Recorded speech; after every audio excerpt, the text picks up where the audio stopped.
Hey there, it's Sue McLaurin here. Being a freelance makeup artist or hairstylist can be a lonely road. We often work alone, and it's easy looking at social media to start thinking that everyone else's career is so much better than ours.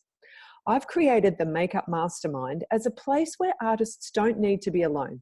As learning and growing together, we become better artists and our businesses grow stronger. This is the first in a series of interviews or inspiring conversations with makeup artists where we chat about their careers, how they got started, how they got to where they are today, and what keeps them going through the tough times. Today, I'm chatting with one of the artists who has inspired me most in my career, makeup artist, educator, and author, Becca Gilmartin. Okay, good morning everyone. We are live here and this morning I'm talking with Becca Gilmartin, who is an amazing makeup artist and educator, originally from Australia, but who is now living in New York City. And today I really want to talk to Becca about obviously her journey as a makeup artist and as a makeup educator. And what I love about Becca is her whole story, and particularly her education, is something that's really, really different. And I did one of the early iterations of Becca's bootcamp, as it was called back then. And Becca's given it a complete overhaul. And I'm really excited to hear about what is coming up this year, how she's changed it, and about her tour that's coming to Australia and I'm guessing all around the world. So let's dive right in. Thank you so much for joining us this morning, Becca. I would love to hear a little bit about your story, how you got started, and why makeup? What kind of led you down this path? You know, when I was growing up in high school, I wanted to be a filmmaker and an animator. I don't know if you ever knew that. Like I did plasticine animation and I was like, and all these things. And I was very much like grew up in that very conservative world where really as a female in high school, your only options really were go be a teacher or go be a nurse or, you know, the society didn't really encourage you to think outside the box unless you were surrounded by really, you know, creative people. So I had no idea what I wanted to do because I was really stuck. I was like, anyway, I sort of went exploring and I eventually found makeup through face painting. So I was a clown and did face painting. So Awesome. fell in love with the art of doing this. And I was like, oh, there's something in that. And then I found a course in Queensland, the Peter Frampton course. So I did that. Right. 19 years ago, and then I sort of found makeup through that. I thought I wanted to do film and then realized I didn't want to do film, and this fashion advertising thing was really fun.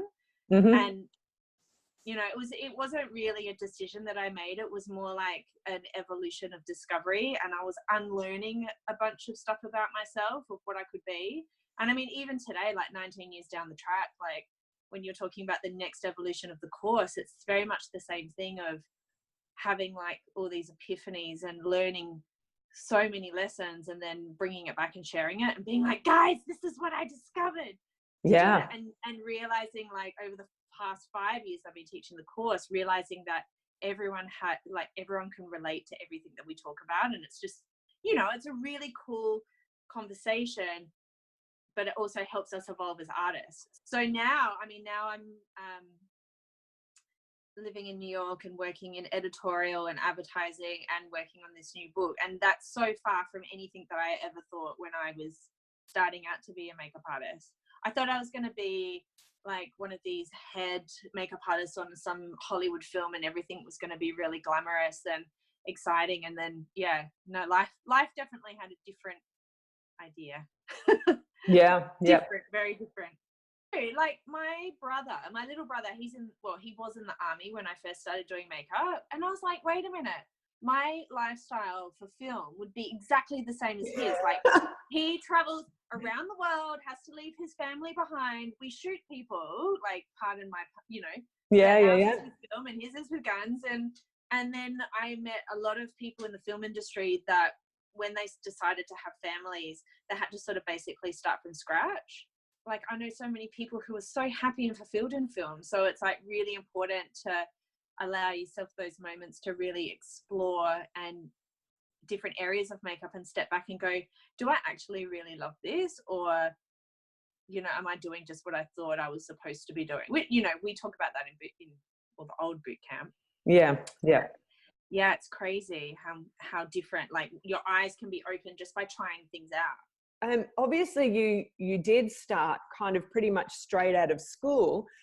How long did it take you to become full-time in makeup? You know, like, did you have another job? Did you work in retail, or were you doing something completely unrelated for a while? I think I feel like I've done all of the options. Yeah. Like, I actually didn't study makeup until I was about 23. Mm-hmm. So I was like, I worked at Dracula's on the Gold Coast, if anyone knows that. I was like a character. I was Wednesday Addams for a while, and I was like, oh, I want to be an actress, but, you know, I don't want to work in a bar my whole life. So that sort of led me to makeup. Mm-hmm. But when I first finished school, I went straight into a job with a photographer, and we traveled Australia doing those family portraits. I think that you had a similar start as well. We've talked about this. Yeah. Mm-hmm. And it was like, that's how my mum and my sister are both hairdressers. So I knew a little bit about hair, but that's how I learned hair. By being thrown in the deep end and meeting every single type of person. You know, especially in country Australia, it's like people aren't used to getting glammed up and having photos taken. So it was like, it was amazing. It was like, it still is like one of my favorite things that I ever did. Mm-hmm. But I've also worked in retail. I moved to New Zealand to try and get in film, and worked in retail there just to pay my bills. And that was in makeup. So I worked for all different companies. And then I slowly worked it out that actually, I wouldn't mind teaching. Like, I've always wanted to be a teacher. Like in high school, when I had the teacher, nurse, mother sort of options, I put down teaching and then changed my preference. Anyway, and then I started teaching, and then I got to the point teaching I used to teach a diploma of makeup at a big makeup school and run one of the academies. And I got to the point where I was standing in front of the class saying to the students, now this is what we do in the industry. And in the back of my mind, I was like, wait a minute, I'm a bit full of bullshit, because the only freelance jobs I'm doing are because of this company that I work for. It's not based on my talent. So I ended up resigning and starting freelancing. And I think I've been doing makeup 19 years, and I think that I've been freelancing for about 8 or 9. Mm-hmm. I can't quite remember. I'm not very good with timelines, but not for that long. I haven't been freelancing full time, really, in the scheme of things. I would say 8 or 9 years. Yeah, right. Oh, that's cool. Yeah. I think when I met you, you were teaching maybe, or part-time or something back then. I do remember that phase. Yeah. But I know, and I actually wrote about that in my blog post this week, that, you know, it is a bit of a thing with educators. There are so many people out there offering education now, but it's really important to stay relevant. And that's obviously why we continue educating ourselves as artists. But I also think it's really important for educators as well. And I saw that a lot when I was teaching full-time. And that's, again, another reason why I left, because there are some teachers out there that when I was teaching, they would come literally be a student one year and be back in the college teaching the next year. Yeah, I mean, look, my philosophy is a little bit of both camps. Like, I think that anyone could teach me what they know in makeup artistry, and I'm going to learn something even from someone who's just picked it up off watching YouTube videos. I'll pick something up. But I personally think that training establishments have got it wrong when they have complete full-time makeup artists and not allowing them to go out and explore their artistry themselves. Exactly. And I think getting specialists, and I know some schools are doing this now, especially here. Like, I've spoken at some schools here in New York that's like, I've even got myself on a board to like help with curriculum, which is amazing. I can't wait to nut into that, because and they have like specialty trainers that teach a specific thing come in, and I'm like, that's the way that education should be. Like, you need to have due diligence as an artist in where you're getting your information from. And you've got it. Like, I know that Rosha and Alex Box are coming to Australia, and I'm like, that's a no-brainer. You know that they know their stuff, and you know that you're going to get value for your time investment, let alone don't even worry about the money. It's the time investment. Yeah. And yeah, there are a lot of people that are offering education. So I think that you really need to be really present and sort of, you know, if they're teaching like, so for me, when I teach my boot camp, the old name, but now I'm calling it a retreat. Oh my God. So you have no idea. I am so excited about the new evolution. Anyway, I'm really qualified to teach this stuff because my career, even though from the outside it looks all fancy and creative and fun and luxurious, but the reality of it has been me falling on my face like 5 million times and then learning so much about how to deal with the environment of a changing, you know, and you will know this too, Sue. And for those who are watching this that are new to makeup, you might not realize this, but a lot of us who started makeup years and years ago, by the time that we finally got to the point in our careers where we were getting the jobs that were like the measures of success, those measures of success like magazines and things like that was flipped on its head by Instagram. Yeah, exactly. And it was a very confusing time for, like, I see a lot of new artists go, oh, these old people are all bitter and whatever. And I'm like, actually, no, a lot of these people have been doing makeup for so long and this is the biggest shift in the industry. So there's been a lot of people like relearning, and like you constantly have to learn as an artist. And I mean, that's the reason why I moved to New York. I was like, okay, I'm ready for my next challenge now. Yeah. But when it comes to education, like really make sure that the person who is speaking resonates with something inside of you. Absolutely. Regardless of who it is. You know, it needs to resonate, and make sure that, you know, that's something that you want to learn. That's something that you know that you feel that you need, that's going to add value to your career.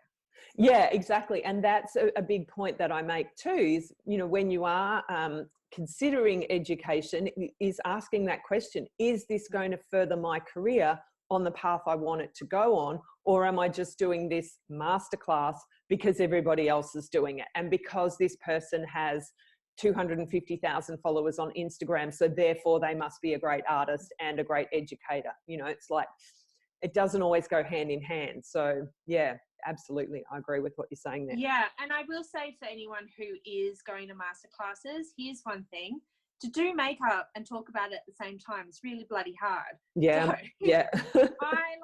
So let's have a bit of a chat about your move to New York. So talk to me a little bit about what you were doing here in Australia before you left, and what was the lure of New York City? What kind of drew you over there? But it was always something that was, you know, a pipe dream of mine, but it kind of landed in my lap. Like, I had a sponsor and I had the opportunity to go for my visa before I really even thought about it. So it was more of a case of, here's this unexpected opportunity. And this is one of the, you'll remember this from boot camp. One of the exercises is imagining you're a really old person looking back on your life. Yeah. And I was like, okay, will 80-year-old Becca regret going or regret not going? And it was instantly like, you'll be crazy if you don't take it up. So there wasn't like this grand amazing plan. But what I was doing in Australia, I was living in Sydney. I'd helped start Lord magazine with Trish and the team, and we were on like issue 9 or 10 just before I left, and I'd rolled out my books, my first book. Everything was pretty much done. It was kind of like the right time to go, but it was 3 years late. Like, there was a massive delay for me to go. And another reason why I came as well is because I can't be the sort of person who's going to talk to fellow makeup artists like yourself and everyone else watching and be like, really take some time to listen to your inner voice and guidance of what you really want to do with your life, and then not act on it myself. Yep. And I really am a big fan of stepping outside my comfort zone. Like, something that makes me shit my pants, I'm probably going to go and do it. I was born with a fear of public speaking. And like, I used to do singing competitions, the whole thing. And I used to be on stage all the time, but I'd be with lots of people, so it was fine. But when it came to thinking about me going up by myself and teaching, it used to terrify me. Yep. So I really went to work on that. And I really was like, look, my ideas and my dreams for my future are bigger than my fear of public speaking. And that's what I wanted to do. I want my career to be about working with people who are doing good things in the world and are doing have really good messages and things like that. Like my interview with Alok Menon, who is a gender fluid artist here in New York, that I'm still waiting for that to come out. That still to this day is one of my favorite interviews I've ever done, because we talk about the role of cosmetics with the trans community, and it was so interesting and so eye-opening as well. As soon as I decided to move to New York, then everything lined up and everything fell into place. And it was even my lawyer, I don't know if I told you this bit, my lawyer wrote to me after I applied for my visa, and she's like, Becca, I have never seen a visa come through so fast, so quick, no questions. And I'm like, oh, I kind of feel like that's because I've made the decision now to do New York. And it is, as soon as I got here, my entire environment changed. Everything has been working out in my favor, as opposed to all the tough times that I was going through in Sydney for the past few years, just nothing seemed to work easily. Yeah. And just how important do you think that step is, making that decision? I kind of read a lot and hear a lot about that if you really want something, then it's just deciding, deciding that this is what I'm going to do, and then kind of taking the action. So it's the scariest thing you can do in your entire life, and it never gets easier. Yeah. When I decided to come here, I don't know, I just really focused on what I needed to do and what I wanted to create. I was very intentional. I was like, I'm going to go there and I'm going to find a place really easily. And I just put in I put in all my good energy to it. Yeah. Yeah. And, but the actual decision, it's not like I wake up one day and go decide. It was more, I weighed up pros and cons for a start. I really thought about what I would be sacrificing. And I really thought about, is it going to give me the sort of life that I want to live? Am I still going to be able to see my family, and am I going to, all that jazz? And then after a while, when all the pros were outweighing the cons, I kind of knew that my choice was kind of made. What would you say has been the highlight of your career as a makeup artist, or your proudest moment? I think that my proudest, you know what, I don't think it's so much a moment. I think it's more a creation. My proudest creation is my course. Yeah. Because I've had to turn myself inside out 1,000 times to really create something that I'm really proud of. And, and I wrote this in my blog yesterday or the day before. I was like, I've got the best seat in the house, because I'm sharing all this stuff that I am really interested in, and I'm finding other people are interested in it too. And they're also finding it equally as useful. And then I get to sit back and watch people go and do amazing things themselves. I'm like, here, have this information. And then they take it and go and do amazing stuff. Yeah. In terms of makeup, probably one of my favorite stories to tell is when I decided to move to Sydney. So I got divorced and I was like, right, I'm moving to Sydney. I had $150 in my bank account. I packed all my belongings in my car, my little hatchback, and me and my friend drove to Sydney. And I was not knowing what the hell I was doing. But my final job, so I went from that to my final job in Sydney 6-7 years later, was body painting Grace Jones for her performance. And then her being the most incredible human, and mind you, I did that entire Keith Haring paint in 20 minutes. I was I can do my shit. I just was so proud of that. And she ended up coming off stage being like, why aren't you coming on tour with us? And wow, she was it was amazing. And sipping Cristal in her hanging out with Grace Jones. I would say that was probably a highlight, because she's such an icon, and I got to exactly her. Yeah. And I'm oh, that made my juices flow. I was all right, look, I really want to talk about your course. And I know for me, I did your boot camp, as it was called then, back in 2015 or 2015, I think it was, which was my big year of education. So I hadn't done it for like, I'd heard about it, but I'm like, oh, I'm not interested in body painting. You know, it's so not. I know. And but it's so the courses was so not about body painting. But what I loved about your program was that it was so different, and it's not about, you know, the whole being a creative artist. But the two things I loved about it was, one, it's using those little brush strokes and developing that muscle memory just through drawing circles, and how that can help you with lip lines and eyeliner and that sort of thing. But then, of course, there's the whole mindset and goal setting and milestones and all that kind of side of it. So talk to me about why, when you created your course, you decided to incorporate that into it, because there's not really anybody else really doing anything like that. I mean, I've got a bit of that in my business training, but you've kind of married the art and the mindset so well there. So talk to me about how that came about, and then how it's progressed, and obviously then tell us about where it is headed now. So anyway, the whole course actually was exactly the same as my career. It was an accident. So I was doing all of this mindset work for myself, and I was getting myself out of a really bad place as a makeup artist. Like, I was maybe 9 years in. Yeah, it would be 9 years in, because I've been doing mindset for 10 years now. I was 9 years in, and I just thought, well, that's it. My career's done. It should have happened for me by now. You know, and I'm not cool enough. I'm too fat. I don't have the right kit. And it was just this whole world of shit in my brain. And sorry if anyone doesn't like swearing, but I can't help myself.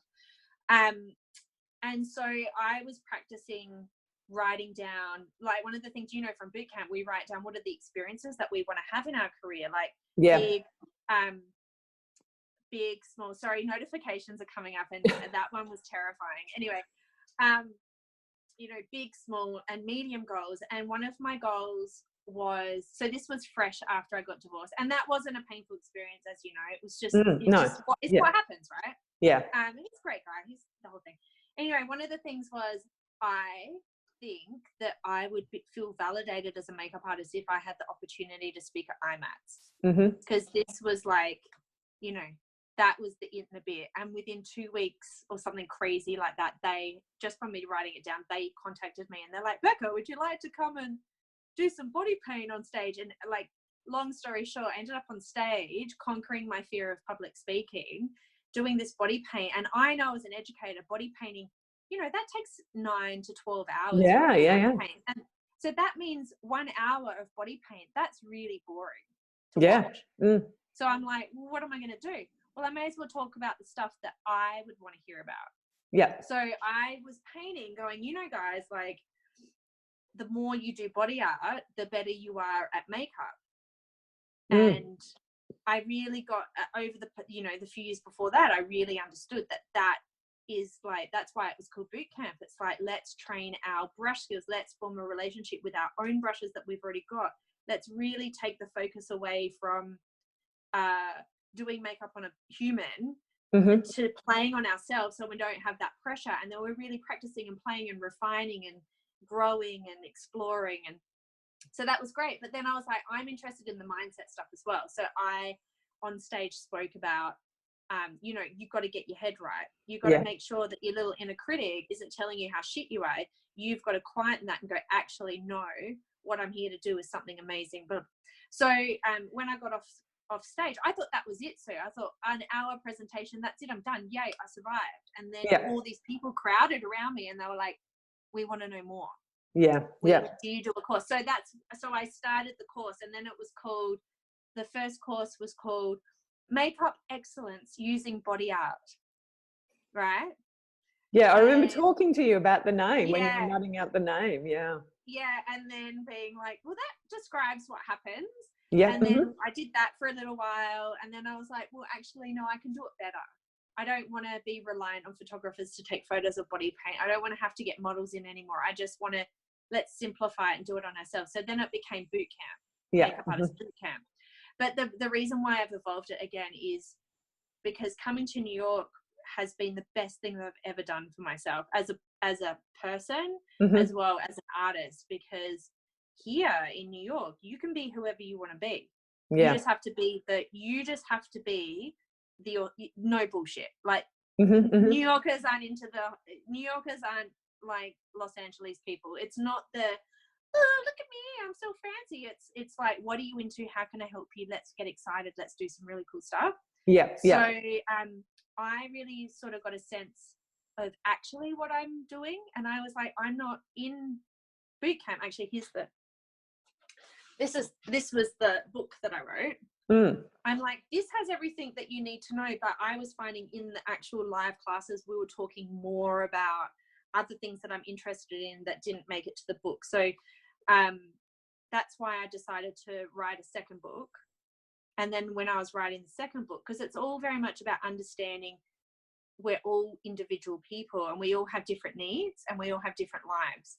So understanding how to find your balance between work and making sure, because as a makeup artist, we give so much to other people and our art is a commercial thing. So we're doing art based on what everyone else wants, whether it be a bride, whether you're creating a character, whether you're always doing what other people want. So I really wanted to sort of highlight that a little bit more in the new one. So, taking time, we need to take time out for ourselves as artists to refuel and replenish and make sure we have what we need. Otherwise we'll get burnout. Exploring that more, I realized, you know what, all I need to do is get this book, pull it apart, because a lot of people are like, there's too many words. So I'm making it definitely more visual, because I now agree that it looks too wordy, but I'm sort of mixing it all up. So I'm mixing this book up, all the things that are in here, mixing it up with all the new things, which is stuff that we all talk about anyway, with some additions. So really making sure that we take the time to really observe ourselves and understand. So really taking time to nurture ourselves and allocating special time to like have a look how your career's going. So you know already what I'm talking about by having a look at your milestones and what can you do about them today, right now. What's something that you can do? And but I've changed the name of it to the Makeup Artist Retreat, because it actually just makes sense to me now. Because I'm like, that's all we do. Like boot camp to me sounds, when I sort of stepped back and looked at it, I was like, it sounds terrifying. It sounds like I'm going to be like, come on. Like, exactly. But it's not. It's, you get in there and we really take a snapshot. It's like we put pause on our careers. We take a snapshot and we have a look where it's at. We have a look what we're not happy with, because we've all got them. Like we could do one every single day. It's those little conversations that I'm really encouraging, and really making sure that we're following what our inner artist wants to do, not things that we're doing because we think we have to. And that's a big thing. It's a huge thing. I mean, there are some things that as a makeup artist we're always going to have to do things that we don't want to do, always, like sending invoices and like doing all that, like doing your tax and all that stuff. But I want to make sure in my career that I'm breathing life into areas that I know are going to take me to my dream type of career, and I'm not breathing a lot of my energy into areas that I know that I don't really care about. Does that make sense? Like, absolutely. Like at the moment, it's I from the social media perspective, I look like I'm not really doing anything, but I'm working every single day here on all of these things that you'll slowly start to see, and it is really scary for me as well, because it's like my career's been going this way for so long, but now I'm like, actually, we're just going to shift it a little bit and put more energy into other things that really scare me. Like, but I'm going to do them because I really want to do them regardless of the fear. And I think I'm just going to be putting less energy into pursuing pursuits that actually aren't milestones for me anymore. I mean, they'd be great if they came up, but I'm not going to actively pursue it anymore, if that makes sense. Absolutely. And having that as something that you do regularly will always make sure that you're on track, if that makes sense. Totally. Or you're on track to be on track. Yeah, yeah.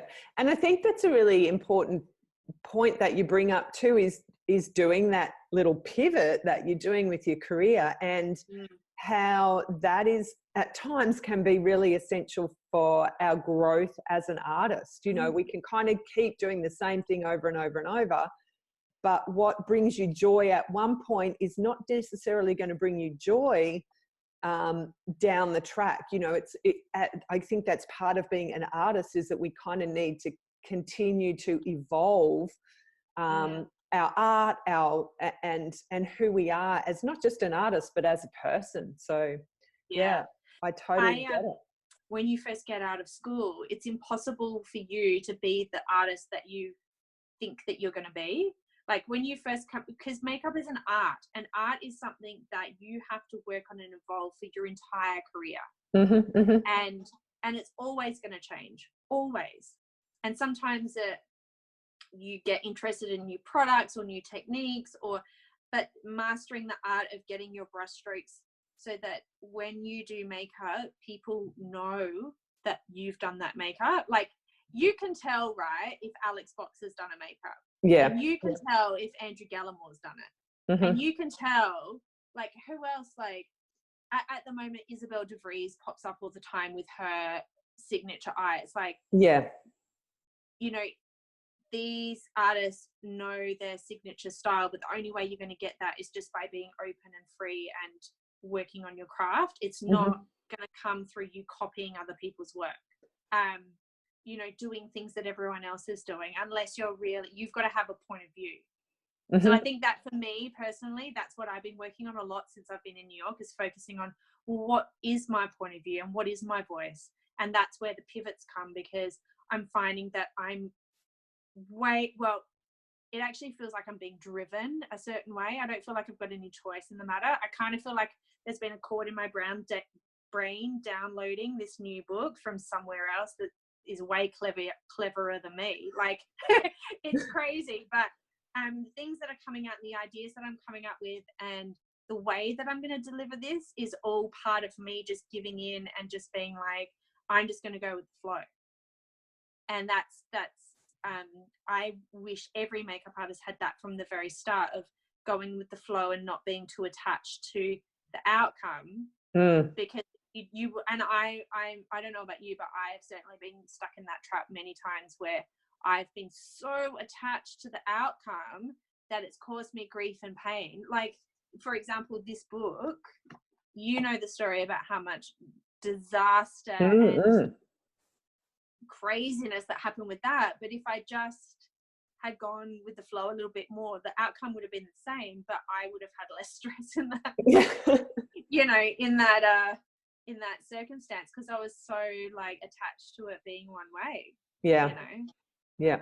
And it's not, I mean, even now with where I want to spend my energies now for however long, the next couple of years, I have no idea what it's going to turn into at all. But it's keeping me up at night thinking about it, because it's like, you know, like that saying of the last person who you think about when you go to bed, they're the people that's the person who has your heart. Well, for me, most of the time, the last thing I think about is, ooh, what am I going to do with this like little area? And it's like, it's this education that I'm creating that is, to me, I see it as I'm going to be louder with my voice about things that are really important to me, and I'm going to strengthen a conversation that's already happening around certain things.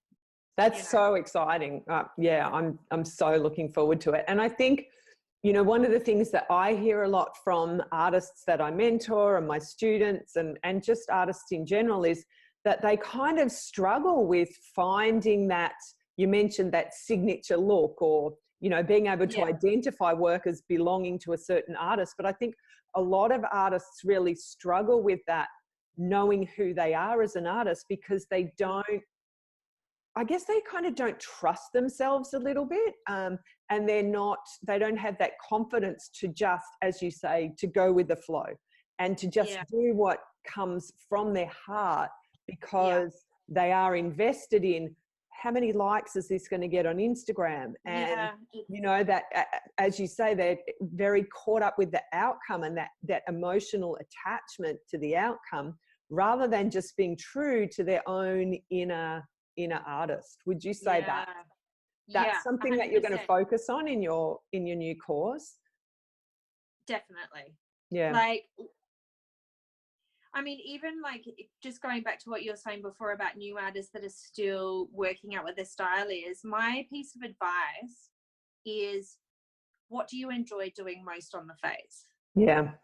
So if you're someone who just like, when I first started, I got so much joy from the whole package, like making someone, doing their hair, and just, I felt like I was like spring cleaning a human being. Yeah. And I was just, and it wasn't about the makeup. It was like, I'm spring cleaning and like, you know, queer-eyeing these people. But, you know, pick something, like have a look, like, do you just love doing lips? Then maybe start exploring like becoming really good and known for lips. And it'll always change. So you don't have to pick one thing and stick to it forever. No, exactly. But, Yeah. you know, concentrate for a little while on your skin, getting the skin to be a certain way. Or, you know, if you want to be, you know, look at Casey Gore. She is an Australian makeup artist who now lives in Los Angeles. And she is just so well known now for her skin. Like, tells me she's terrified of color, because she's just so good at skin and making these girls look even more beautiful than they are. And that's what she's employed for. Yeah. Yeah. You know, that's what she's so, you know. Oh, I could talk for hours about all this. All right, so let's have a chat about, we know you're going to class in November, and you probably can't talk too much about that, because the audience that obviously will be watching this is not just Australian based. So I do have audience in the US and in Europe as well. So speak to everyone. I'd love to hear a little bit about what's happening at class.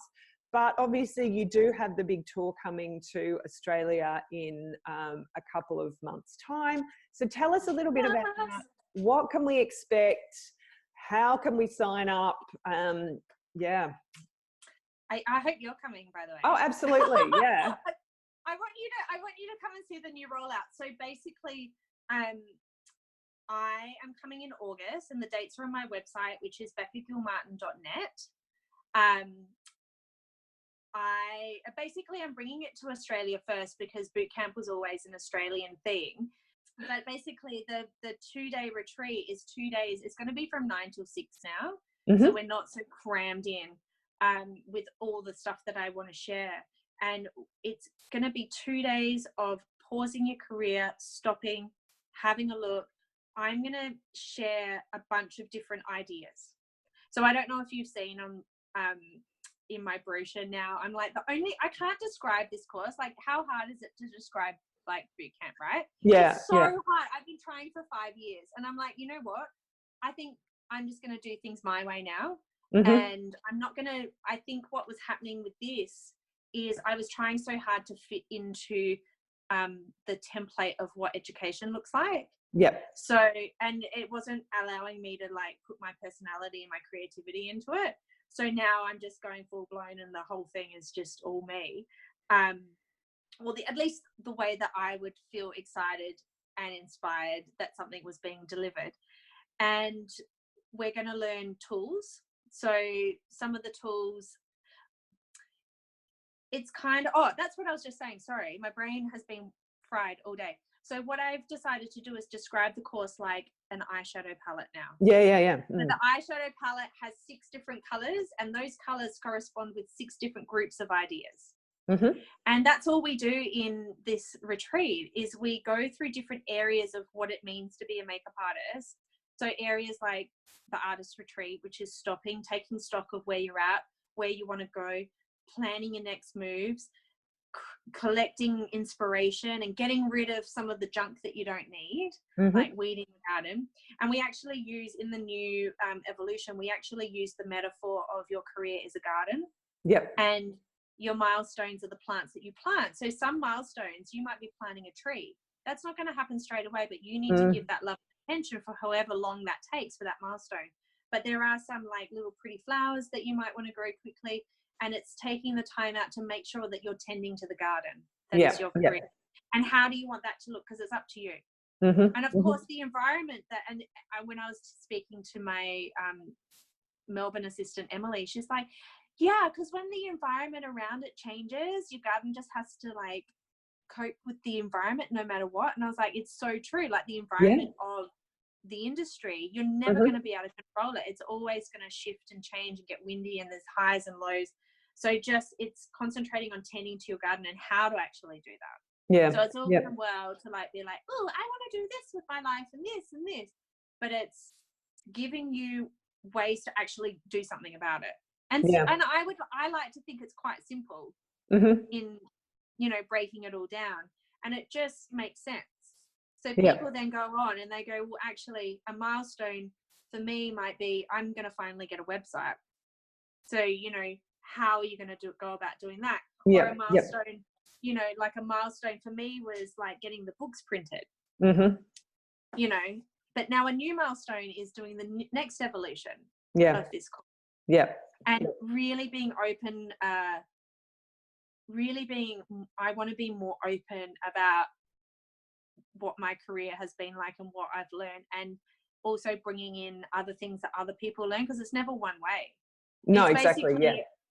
I don't like to consider this like a course anymore. I consider this as a 2-day retreat of just the best kind of conversations that you can have as an artist, that you really do feel, by the end, you really do feel inspired and refreshed and cleaner in the mind somehow. And then you can go back out into your career and go plant the plants that you want to plant and go water the ones that are already going. And pull out the weeds. Pull out the weeds. Oh, man. And like, sometimes I wake up, like even this morning I woke up and my head was just so full of like doubt and all this stuff, because you know, one of the things that I'm going to be doing as well, Sue, is finally doing YouTube videos of step-by-steps of how to do these exercises, and then also expanding on all of that. Like I'm just going to continue expanding. Yeah, which I'm like, I feel like everyone's going, about time. But no joke. There is a thing with me that is a bit hesitant about doing YouTube videos, because I'm designed to be behind the camera, not in front of the camera. So, you know, but I'm just going to get over myself and have a lot of fun, I think. And then I'm also going to do for each city, so Melbourne, Sydney and Brisbane, I'm also going to do a lot of, because it is so different and people were like, what is this retreat thing? So I'm doing a 3-hour mini retreat. So if anyone isn't quite sure about what the hell I'm talking about, it might be, you know, it's a really good business course to do, but a lot of people think it's all, you know, they don't understand, because it's not like a masterclass, come and learn how to do a smoky eye. It's like, this is a whole bunch of philosophies and tools to do your career with, no matter what type of artist you are. And I am actually, once this book's done, I'm actually going to do a creatives version. So it's going to be suitable for hairdressers and graphic designers and photographers and the whole thing.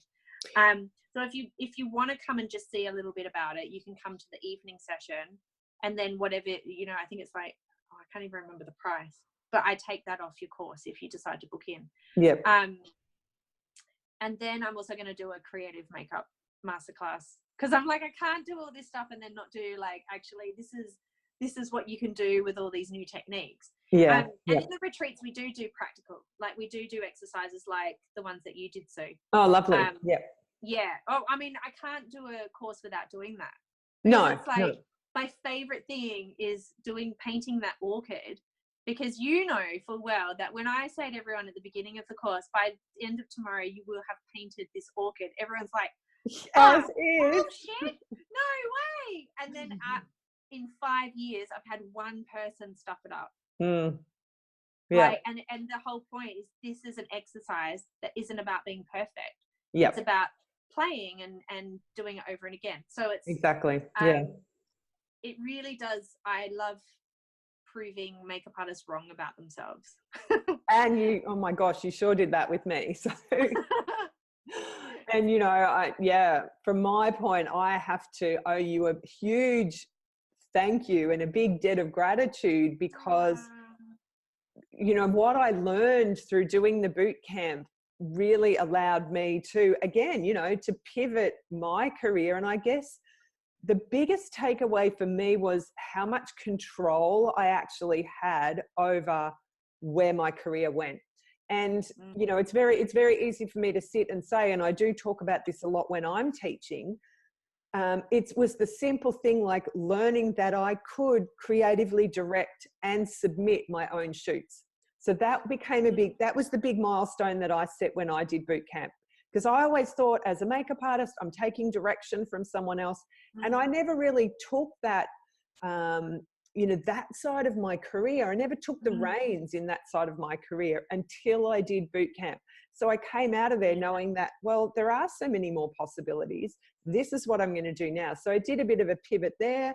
And then when I left the college, knowing that, you know, and it's a lot of reasons which I won't go into now, but, you know, I never felt that the diploma adequately prepared students for the real world.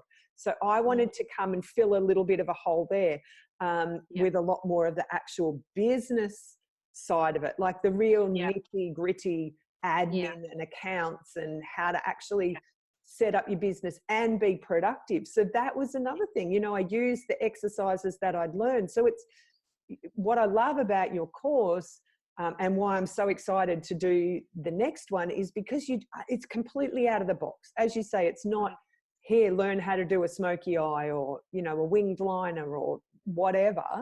It's, but you also do learn to do that, if that makes sense. Yeah, absolutely. Like, I cut you off then because I was like, yeah, you don't directly learn to do that, but actually when I had a makeup artist who has been doing it as long as me, she did my boot camp, like one of the first ones. She goes, Becca, I didn't believe you that these would change my brush skills. And then I just did the work. And she goes, and then I did fashion week, and I was like, whoosh, whoosh, with eyeliners. I couldn't believe it. And I was like, I told you I'm onto something here. I just don't know how to articulate it. I feel like now I've articulated everything that I've wanted to say, and it's taken me 5 years to work it out. So it's the same as you, like when you were describing, I really clearly remember our conversation when your eyes just went big and you were like, you mean that I can be the boss of my own and I was like, yes, because I remember that, and I was like, what is this about? It's not so much left field teaching you really weird things. It's actually just giving you aha moments. Yes. Where your lights I just switch lights on. That's all I do. Yeah. I just switch lights on in creatives. That's all I'm doing. And I love it because I, over the years, have had so many of my own lights switch on that were out. That I put out myself, or I let other people put out, you know, telling me this, and I'd listen to them. And then I got to the point where I was like, actually, that's bullshit. Who says I can't do this, and who says I can't do that? So that's kind of like,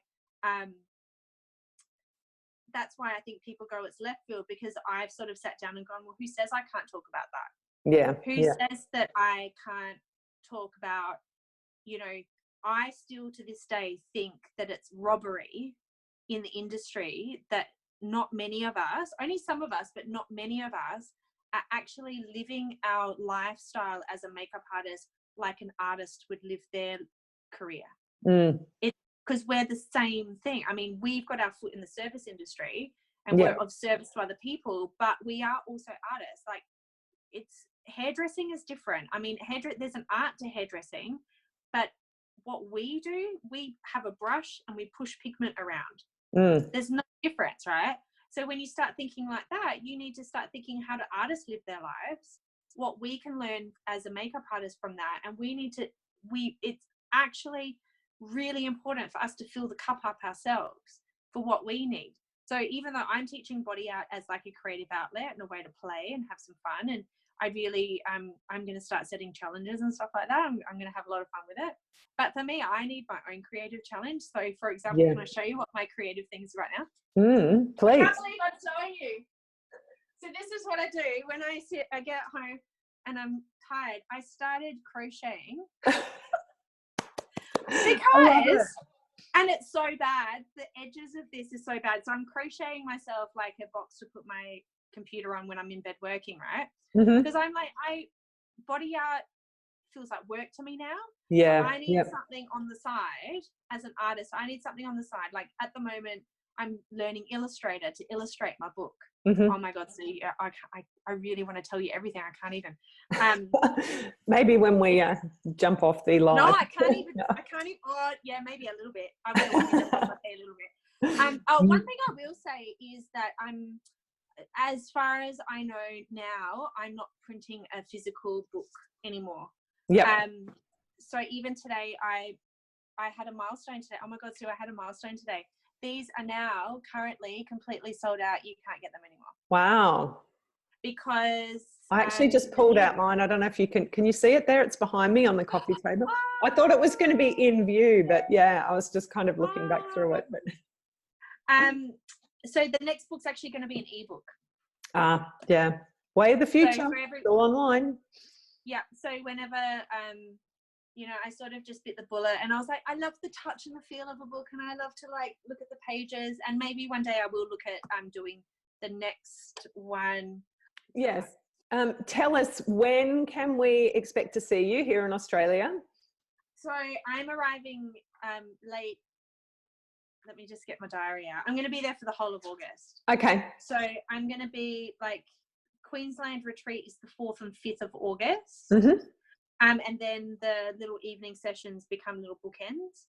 And then I'm jumping in my car and driving to Sydney. And the retreat there is the 11th and 12th. I can email this to you. Yeah. The 11th and 12th of August. And that's going to be at the Crowland store in Sydney, where I normally do it. Lovely. And bookended by some evening sessions. And then I drive to Melbourne. And then we're doing the 18th and 19th of August. And then I drive back to Sydney, because then the next weekend is the Face-to-Face Makeup Awards and Lovely. the ABAs. So I'm going to come back. I basically planned the whole tour around the Face-to-Face Awards, because last year I had serious FOMO. You did. Yeah. So I'll be there for Face-to-Face Awards, hosting and doing all that again, because I can't get enough of that. And awesome. And yeah, that's it for this year. But it's going to be an annual trip. So if you can't make it to this one, and this isn't the official launch of the course. This is so that I can prove to myself that it's going to be freaking amazing. And then next year I'll be back in August. I'll be hopefully keeping the same sort of dates every year. Sounds good. So the official launch will be at Class, which is in Portland. Is that right? Portland. That's in Portland in November, and I can't think of the exact date. And I'm on the Friday, the same day as Phyllis Cohen. I'm so excited. Like, I'm fangirling about all the other artists that are going to be there, but I bet. I'm making a really big announcement there that I'm quite nervous about. I think a lot of people are going to think that I've gone crazy, but at the same time, it's all part of the bigger picture for me. This tour is going to be like the first time anyone's going to get all the new content. Yay. Well, we're very blessed, and I know hopefully all of my students will be coming to see you, so you might have to hire a bigger venue. Well, the retreats only take 12 in the retreat, so all right, people, so hurry up. I'm going to put I'll put the link down below or somewhere in the video, in the blog, so you'll be able to find out where you can catch up with Becca. Now, just remind us again, what is your, where can people find out about you? Whereabouts do you hang out online, Becca? Oh, I've never been asked that question. Okay, so you can find me on beccagilmartin.net. All one word, and that's where I put all my blog posts and my information, and I generally post everything up on Instagram first, so just at Becca Gilmartin, or at, and it's, look, I don't like how long this is, but it's the only one I could do, the Makeup Artist Retreat, all one word. Becca, is there anything anything else that you would like to add before we finish up? Probably just want to say I'm really excited to bring this new work to Australia. I feel very driven, spookily driven to create it the way that it is now. So I'm really excited about it, because it just, I know the value that people are going to get from doing it, regardless of where they're at in their career. And, you know, keep an open mind. We're in a world at the moment where it can be really daunting and loud. But if we're really mindful of just being present in the moment and really working out, well, what do you want to be known for as a makeup artist? You know, that conversation that I'm really interested in having, because I want to look back on my life when I'm, you know, 80 and be proud of what I've created and done. And it's not just about my own capitalism in the makeup world. It's about doing something really great and different. So I do hope, you know, I do hope everyone gets to come. And if you can't come to a full retreat, come to a 3-hour one, or, you know, wait for next year. But I really want to see a world where everyone has this sort of education. Awesome. And yeah, I want to see an industry where everybody gets this sort of education too, because I think it is so valuable. You know, there are so many masterclasses out there. We're really, I don't know if it's the same there in New York, but here at the moment, we are spoilt for choice. But this is something completely different. And I think, you know, the retreat is definitely something that everybody should, you all should do it. That everybody should. Well, you got to want to do it. You got to want to do it. You got to, if you want to take your career seriously and have a good time creating your career, then come and do this class. You know, and it doesn't even matter if you're self-taught or if you're YouTube artist or Insta artist, or you want to, you know, go and work for Vogue. Oh my God, I put forward for Vogue last week for the first time ever. It's crazy. Well, in America anyway. So yeah. That's exciting. Yeah. Because you know what? It's like we are artists, and there is really, you know, there's competition, but there's enough work for everyone. So, you know, let's just work on creating the industry that we really want to create. Yeah. Awesome. Well, thank you so much, Becca. So I'm going to finish with the slide here, which is showing the dates and times for the Makeup Artist Retreat, and also the little 3-hour bookends that Becca was talking about. You can find out a whole lot more at beccagilmartin.net. You can book in for the retreat or for the little 3-hour masterclasses, and I'm going to pop the link down below. So thank you again so much, Becca, for joining us today. Thank you so much, everyone, for watching and listening. I'm Sue McLaurin from the Makeup Artist Mastermind, and I look forward to chatting with you all again next time.